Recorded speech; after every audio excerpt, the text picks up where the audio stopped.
سورۃ التکویر. ویسے تو یہ 4 سورتوں کا جو یہ آیا ہے، دو کے 2 جوڑے ہو چکے. اب یہ ہے کہ اس سورہ مبارکہ کا پھر جوڑا جو ہے سورہ انفطار آئے گا بعد میں. لیکن یہ کہ 4 سورتیں تکویر، انفطار، مطففین اور انشقاق، یہ چاروں جو ہے مل کر بھی ایک گروپ بنتی ہیں. لیکن وہ بعد میں ساتھ بات ہے. اب وقت چونکہ ہے ابھی ہمارے پاس 10 منٹ، لہذا اس کو ہم جتنا پڑھ سکتے ہیں پڑھ لیں. بسم اللہ الرحمن الرحیم. اذا الشمس کورت، جب سورج لپیٹ لیا جائے گا یا دھوپ لپیٹ لی جائے گی. اب یہ قیامت کے حالات ہیں، کیسے ہوں گے، کب ہوں گے. وَإِذَا النُّجُومُ انكَدَرَتْ، اور جب یہ ستارے ماند پڑ جائیں گے. وَإِذَا الْجِبَالُ سُيِّرَتْ، جبکہ پہاڑ چلائے جائیں گے. وَإِذَا الْعِشَارُ عُطِّلَتْ، اور جبکہ گابھن بیاہنے والی جو ہے اونٹنیاں وہ کھلی پھریں گی. یہ عربوں کی جو ہے سب سے بڑی متاع ہوتی تھی، اونٹنی ہے، اور اس کا حمل جو ہے وضع حمل کا وقت اب قریب آیا ہوا ہے، تو اس کو تو بہت حفاظت سے رکھتے تھے، سنبھال کر رکھتے تھے، سیوا کرتے تھے. اس وقت کس کو فکر ہوگی؟ خود اس وقت عورتوں کو اپنے حمل کی فکر نہیں ہوگی تو وہ اونٹنیوں کے حمل کی کس کو فکر ہے. وَإِذَا الْعِشَارُ عُطِّلَتْ، وہ ایسی پھریں گی کہ کوئی ان کو پوچھتا ہی نہیں. وَإِذَا الْوُحُوشُ حُشِرَتْ، اور جبکہ وحشی جانور جو ہیں وہ بھی جمع ہو جائیں گے، ان کے اندر بھی وہ وحشت وغیرہ ختم ہو جائے گی. وَإِذَا الْبِحَارُ سُجِّرَتْ، اور جب سمندر دہکا دیے جائیں گے، ابالے جائیں گے. یہ اگلی صورت میں بھی آئے گا، وہاں فجرت ہے، یہاں سجرت ہے. محسوس ایسا ہوتا ہے واللہ عالم کہ زمین کو جب کھینچا جائے گا تو اس کے اندر کی گرمی جو ہے وہ اوپر آئے گی، اور سمندروں کے نیچے گویا کہ یوں سمجھیے کہ جیسے سمندر بن جائیں گے بہت بڑی دیریں، جن کے نیچے وہ آگ جو ہے وہ قریب آ کر جب جلے گی تو یہ سمندر جو ہے یہ ابل رہے ہوں گے، اور ابل کر جو ہے کہ بخارات بنیں گے. اذا البحار سجرت واذا النفوس زوجت، اور جب جانوں کو جوڑ ملائے جائیں گے، یعنی مختلف لوگوں کے کہ یہ کس قسم کے لوگ تھے، یہ کس قسم کے لوگ تھے، یا علیحدہ یوزعون جو آیا ہے ان کو مختلف جماعتوں میں تقسیم کیا جائے گا.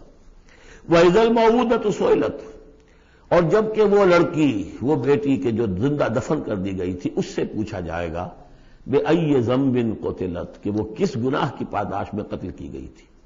دیکھیے کس قدر لطیف ہے، اس سے پوچھا جائے گا تجھے کس لیے قتل کیا گیا. بِأَيِّ ذَنبٍ قُتِلَتْ وَإِذَا الصُّحُفُ نُشِرَتْ، جب صحیفے کھول دیے جائیں گے یعنی اعمال نامے. وَإِذَا السَّمَاءُ كُشِطَتْ، اور جب آسمان کی کھال اتار دی جائے گی. جیسے جانوروں کی کھال جب اتار دی جاتی ہے تو اب وہ اندر سے گوشت سارا نظر آ رہا ہے. تو ایک مفہوم تو یہ ہے کہ آسمانوں کے اوپر جو کچھ ہے وہ بھی انسانوں کو نظر آنے لگے گا. اور ایک یہ بھی ہے کہ جو ہم نے پڑھا تھا سورہ رحمان میں، فَإِذَا انشَقَّتِ السَّمَاءُ فَكَانَتْ وَرْدَةً كَالدِّهَانِ، تو جیسے کہ جانوروں کی جب کھال اتر جاتی ہے تو اندر سے سرخ گوشت نکلتا ہے، اسی طریقے سے اس وقت جو ہے پہاڑ کی ان کے آسمانوں کی شکل ہو جائے گی. واللہ عالم. وَإِذَا الْجَحِيمُ سُعِّرَتْ، اور جب کہ جہنم دہکائی جائے گی. وَإِذَا الْجَنَّةُ أُزْلِفَتْ، اور جب جنت قریب لے آئی جائے گی.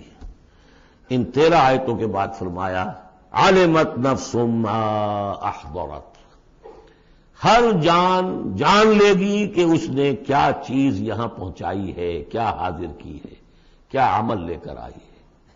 اس وقت سب کے سامنے اپنا کچا چٹھا آ جائے. فَلَا أُقْسِمُ بِالْخُنَّسِ وَالْجَوَارِ الْكُنَّسِ وَاللَّيْلِ إِذَا عَسْعَسَ، تو نہیں، قسم ہے مجھے ان ستاروں کی جو سیدھا چلتے چلتے پھر پیچھے ہٹنا شروع کر دیتے ہیں. الجوار الکنس، اور پھر وہ دبک جاتے ہیں. اب یہ میں زیادہ فلکیات سے واقف نہیں ہوں، لیکن یہ یہاں لکھا ہے مولانا شبیر عثمانی نے کہ کئی سیاروں مثلا زحل، مشتری، مریخ، زہرہ، عطارد کی چال اس ڈھب سے ہے کہ کبھی مغرب سے مشرق کو چلے، یہ سیدھی راہ ہوئی، کبھی چھٹک کر الٹے پھرے، اور کبھی سورج کے پاس آ کر کتنے ہی دنوں تک غائب رہے. یہ گویا کہ اس کا نقشہ ہے. اب اس کو تو ظاہر بات ہے کہ ایسٹرونومی والے جو ہیں اس پہ محنت کریں اور دیکھیں کہ اس کے ساتھ کیا مطابقت پیدا ہوتی ہے. ان کی قسم کھائی واللیل اذا عسعس والصبح اذا تنفس، یہ سمجھ میں آنے والی بات ہے. جب رات روانہ ہونے لگے، پیٹھ موڑے. واللیل اذا ادبر ہم پڑھ چکے ہیں سورہ مدثر میں، جب رات پیٹھ موڑتی ہے جا رہی ہے. واللیل اذا عسعس والصبح اذا تنفس، اور جب صبح جو ہے وہ سانس لینا شروع کرتی ہے. بہت ہی لطیف ہے.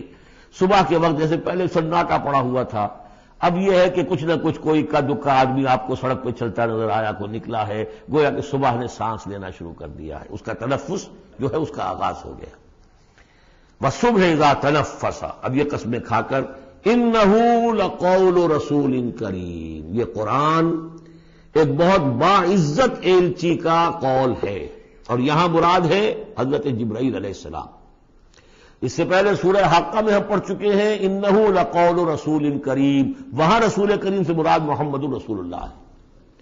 اور سورہ حج میں ہم پڑھ چکے ہیں اللہ یصطفی من الملائکۃ رسلا ومن الناس، اللہ چن لیتا ہے، پسند کر لیتا ہے فرشتوں میں سے بھی ایلچی پیغامبر اور انسانوں میں سے بھی۔ فرشتوں میں سے چن لیا جبرائیل کو علیہ الصلوۃ والسلام، اور انسانوں میں سے چن لیا محمد کو صلی اللہ علیہ وسلم، اور ان دو کڑیوں کے اتصال سے نبوت اور رسالت جو ہے اس کی کڑی مکمل ہوئی۔ تو اب یہ دونوں جو کڑیاں ہیں، رسول کریم بشر یعنی محمد، رسول کریم ملک یعنی جبرائیل، اور ان کی ملاقات کا معاملہ، وہ میں سورہ النجم میں جو معاملہ آیا تھا، افق مبین پر، افق اعلیٰ پر ان کو دیکھا ہے۔ وَلَقَدْ رَآهُ نَزْلَةً أُخْرَىٰ عِندَ سِدْرَةِ الْمُنتَهَىٰ، اور اصل ملک کی شکل میں ایک مرتبہ اور دیکھا ہے سدرۃ المنتہا کے پاس شب معراج میں۔ انہ لقول رسول کریم ذی قوت عند ذی العرش مکین، وہ فرشتہ بہت قوت والا ہے، اور جو عرش والا ہے یعنی اللہ، اس کے قریب اس کا ٹھکانہ ہے، عند ذی العرش مکین، بہت پائے والا، مقربین میں سے ہے، مطاع، تمام فرشتے اس کی اطاعت کرنے والے، وہ مطاع ہے، سپہ سالار ہے فرشتوں کا، اس کا حکم مانا جاتا ہے، ثم امین، اور اس کے ساتھ ہی امانت دار ہے، مجال نہیں ہے کہ کسی کے حق تلفی کرے۔ وما صاحبکم بمجنون، اور تمہارے یہ ساتھی جو ہے محمد صلی اللہ علیہ وسلم، یہ کوئی مجنون نہیں ہے۔ اب دیکھیے اس کے بالکل برعکس شکل تھی سورۃ النجم میں، لیکن وہاں بھی قسم تھی ستارے کی، یہاں بھی ستارے، فلا اقسم بالخنس الجوار الکنس، وہاں تھی والنجم اذا ہوا ما ضل صاحبکم، وہاں صاحبکم سے بات شروع کر کے اور پھر فرشتے تک لائی گئی، یہاں فرشتے سے شروع کر کے صاحبکم تک لائی گئی، عکسی ترتیب ہے، صرف وہی فرق ہے۔ ما ضل صاحبکم وما غوا وما ينطق عن الهوى ان هو الا وحی یوحى علمہ شدید القوى، وہاں شدید القوى حضرت جبرائیل کو کہا تھا، یہاں بھی ذی قوت عند ذی العرش مکین۔ تو یہ دو کڑیے ہیں اصل میں، اور ان کا لنک جو ہے ثابت کیا جا رہا ہے کہ ان کی ملاقات ہے۔ اصلی شکل میں بھی حضرت جبرائیل کو محمد رسول اللہ نے دیکھا ہے، رؤیت جبرائیل ثابت ہے۔ وَلَقَدْ رَآهُ بِالْأُفُقِ الْمُبِينِ، وہ لفظ جو آیا تھا سورۃ النجم میں، بِالْأُفُقِ الْأَعْلَى ثُمَّ دَنَا فَتَدَلَّى، انہوں نے دیکھا ہے اس کو صاف افق پر، کھلے افق پر، جس میں کوئی اشتباہ نہیں تھا۔ وَمَا هُوَ عَلَى الْغَيْبِ بِضَنِينٍ، اور وہ غیب کے معاملے میں حریص یا بخیل نہیں ہے، یعنی محمد رسول اللہ صلی اللہ علیہ وسلم، ایک جانب تو یہ حریص اور بخیل جو ہے قریب کے الفاظ ہیں، ایک ہی شے کے دو ایسپیکٹس ہیں، یعنی ان کی زندگی جو تمہارے سامنے رہی ہے، 40 برس جو گزرے ہیں، کیا انہوں نے کبھی کوئی کاہنوں کے ساتھ دوستی گانٹھی، غیب کے حالات معلوم کرنے کی کوشش کی، کوئی تپسیائیں کی تھی اس کام کے لیے کہ انہیں غیب کی خبریں ملیں؟ تو ظاہر بات ہے کہ ان کی زندگی اس سے خالی ہے۔ بخیل بھی نہیں ہے کہ اب جو کچھ وہ دیکھ رہے ہیں وہ تم تک پہنچا بھی رہے ہیں۔ کاہن کو اگر کوئی وہ ہلدی کی گانٹھ مل جاتی ہے تو اس کا پنساری بن کے بیٹھ جاتا ہے، اس کے پیسے مانگتا ہے، نذرانے مانگتا ہے، پھر کہیں جا کر کوئی خبر دیتا ہے۔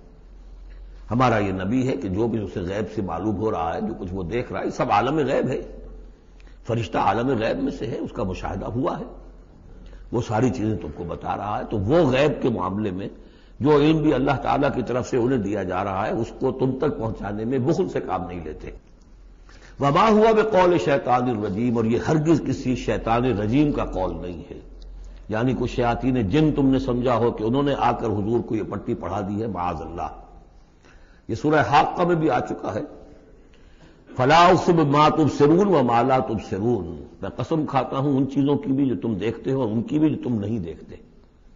انہ لقول رسول کریم وما هو بقول شاعر قلیلا ما تؤمنون ولا بقول کاہن قلیلا ما تذکرون۔ اب دیکھیے کاہن کو جو خبر ملتی تھی وہ جنات سے ملتی تھی، وہ ما لا تبصرون میں سے ہے، اور شاعر جو شعر کہتے تھے وہ خود کہتے تھے وہ ان میں سے ہے کہ ما تبصرون۔ فلا اقسم بما تبصرون وما لا تبصرون انه لقول رسول کریم وما هو بقول شاعر قلیلا ما تؤمنون ولا بقول کاہن قلیلا ما تذکرون. یہاں بھی فرمایا یہ کسی شیطان رجیم کا قول نہیں. فأین تذهبون، تو تم کدھر جا رہے ہو؟